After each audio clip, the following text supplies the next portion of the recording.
দেশের প্রতিটি নাগরিকের নিরাপত্তা নিশ্চিত করাই সরকারের সর্বোচ্চ অগ্রাধিকার বললেন প্রধান উপদেষ্টা ডক্টর মোহাম্মদ ইউনূস। তিনি বলেন, দেশের আইন শৃঙ্খলার উপরে নির্ভর করছে সরকারের সফলতা ব্যর্থতা। তাই নিজ নিজ জেলায় ডিসিদের এই বিষয়ে গুরুত্ব দিয়ে কাজ করার নির্দেশ দেওয়া হয়। নিজ কার্যালয়ে 3 দিনের ডিসি সম্মেলনের উদ্বোধন অনুষ্ঠানে এই নির্দেশনা দেন প্রধান উপদেষ্টা। কারোর রক্তচক্ষুকে ভয় পেয়ে নয়, দেশের উন্নয়ন ও অগ্রগতিতে কাজের জন্য যা প্রয়োজন তা করার নির্দেশনা দেন ডক্টর ইউনূস। তিনি বলেন, অন্তর্বর্তী সরকারের 6 মাসে অনেক ভুল ভ্রান্তি হয়েছে, তবে তা শুধরে নিয়ে এখন মূল খেলা শুরু হয়েছে। সবাই মিলেই সরকার। স্মরণ করিয়ে দিয়ে প্রধান উপদেষ্টা বলেন, ছোট কোনো ইস্যু যেন বড় ঘটনায় রূপ না নেয় সেদিকে লক্ষ্য রাখতে হবে। আশা করব মন্ত্রিপরিষদ ছোট জিনিস, কোনো আইনও ভাঙি না, কিছু করে না, কিন্তু একটা বিরাট জিনিস।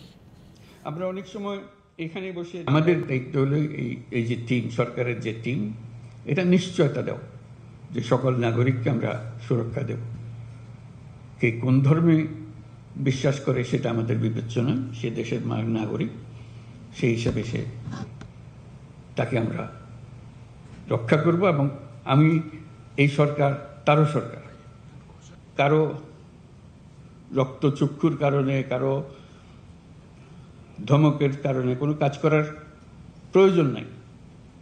অন্তত এই সময়টুকুতে আমি নিজের মতো করে যেটা আইন, যেটা করার দরকার, দেশের জন্য যেটা করার দরকার, সেটা আমি করব। সেই কাজে আমি ব্যস্ত থাকবো যাতে আমি করতে পারি।